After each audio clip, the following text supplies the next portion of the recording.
Hey everyone, welcome to this explainer for week 8. Today, we're tackling a topic that is heavy but absolutely vital: minors, vulnerable adults, and mandated reporting. This is exactly where our theology meets real world safety. So let's just dive right in. I want you to picture this. A teenager is sitting right across from you in the counseling room. They've got tears in their eyes, their posture is totally defensive, and after a long silence, they finally disclose that they're being abused at home. But literally a second after making that disclosure, they look at you with just utter desperation and beg, "Please don't tell anyone. It will destroy my family." The weight of that exact moment in a room, it's immense. How do we even begin to process that level of pain, fear, and responsibility? Talk about immediate cognitive dissonance, right? On one hand, your deepest, most human instinct is to protect the relationship you've built. You want to honor their trust, you want to validate their bravery, and of course, keep their confidence. But on the other hand, you know for a fact their environment is deeply physically dangerous. And that brings us to the most agonizing question we have to answer today. How do you respond when safety and trust collide? The truth is that instinct to protect the relationship is almost always going to war with your ethical and legal duty to protect the person. You simply cannot promise absolute secrecy. Understanding exactly why that is and how to navigate it is what this whole explainer is all about. Let's look at our first section, God's heart for the vulnerable and the divine mandate to protect. Now, you might be tempted to think that taking protective action is just some secular legal intrusion into our ministry. Actually, it's the exact opposite. When we trace this thread through Scripture, we see a God who actively and relentlessly defends the weak. Look at Deuteronomy. God doesn't just passively watch the orphan, he executes justice for them. Psalm 82 gives us an active command to defend the weak and fatherless. Proverbs 24 takes it even further, telling us we have to rescue those being led away to death, and it bluntly warns us that ignorance is no excuse before the Lord. And if we look at the New Testament, in the Gospels and in James, the mandate is crystal clear: welcome, protect, and tangibly care for the vulnerable in their distress. So reporting abuse, that isn't an interruption of biblical counseling at all. It's our active participation in the character and justice of God. Moving on to our next section, defining abuse and vulnerability, clarity for care. Before we can act, we have to establish exactly what we're looking for. Child abuse and neglect is not about stepping in because a parent is having a bad day. We are talking about suspected physical, emotional, or sexual harm, or the severe neglect of a minor's basic needs. I really want to emphasize the word suspected here. Recognizing when statutory criteria demand a report, like the guidance from your local Department of Children and Families, that's your primary duty. And here is a huge foundational insight for you. You are a reporter, not a detective. You are not investigating the family to prove abuse beyond a reasonable doubt. That's not your job. Your job is to spot the behavioral cues, listen to the disclosures, notice the unexplained injuries, and pass that suspicion to the authorities whose actual job is to investigate and protect the child. But vulnerability doesn't magically vanish the second someone turns 18. We absolutely have to expand our awareness to include vulnerable adults and adults at risk. We're talking about an adult whose physical or mental condition substantially impairs their ability to care for their own basic needs or protect themselves from harm.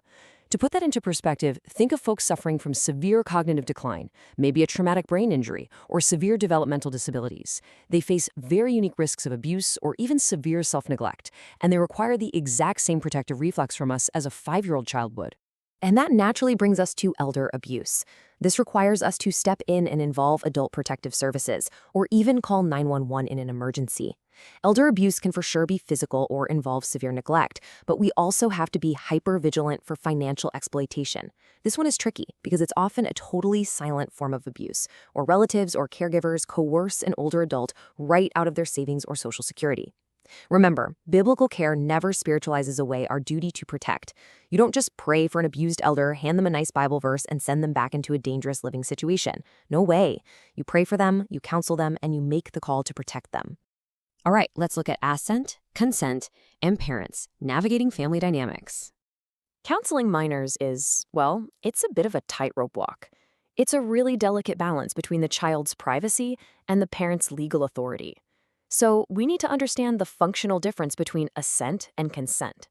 Consent is the legal authorization for you to provide care. That almost always has to come from the parent or legal guardian. Assent, on the other hand, is the minor's willing participation in the process. Sure, you need the parent's legal consent to treat the kid, but if you want to actually help that teenager, you desperately need their personal assent to build any kind of trust, because without assent, you don't have a counseling relationship. You just have a captive audience. And this loops us right back to our opening scenario with that terrified teenager. You have to establish the limits of confidentiality up front, literally in the very first session, way before any dark secrets are shared. You need to firmly but warmly explain that while you keep their struggles private, you absolutely will not keep secrets about someone hurting them hurting themselves, or them hurting someone else. You never ever bargain with secrecy when a person's safety is at stake. If a minor discloses abuse, the toothpaste is already out of the tube. You can't put it back.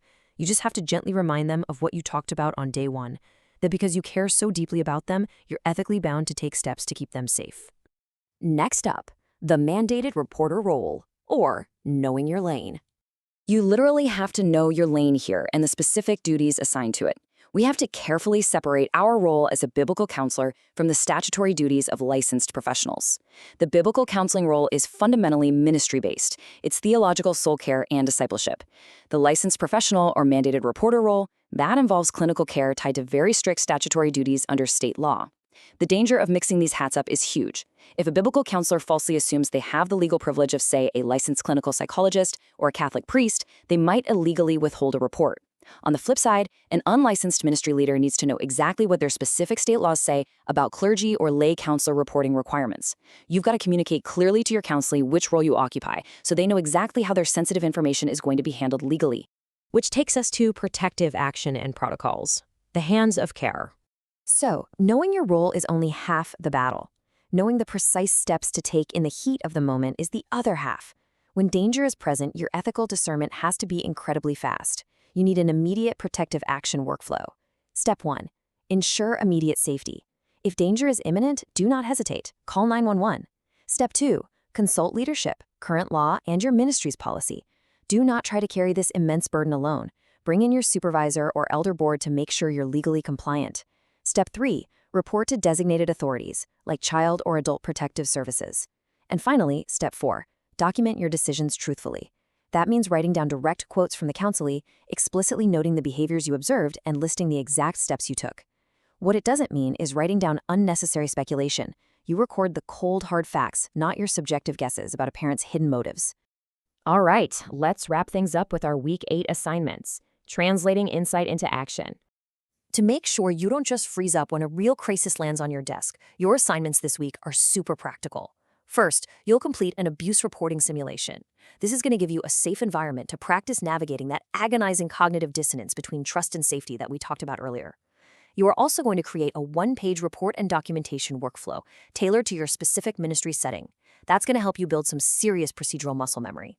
Finally, you'll synthesize the whole shebang by completing the mandated reporting and vulnerable person safety protocol, which is going to serve as a permanent artifact in your counseling portfolio. So as we conclude this explainer, I want to leave you with one final, pretty heavy thought to carry into your practice. When a vulnerable person's safety is on the line, will your ethical discernment be wise enough and fast enough to actually protect them? Thank you so much for engaging with this really critical material today. See you next time.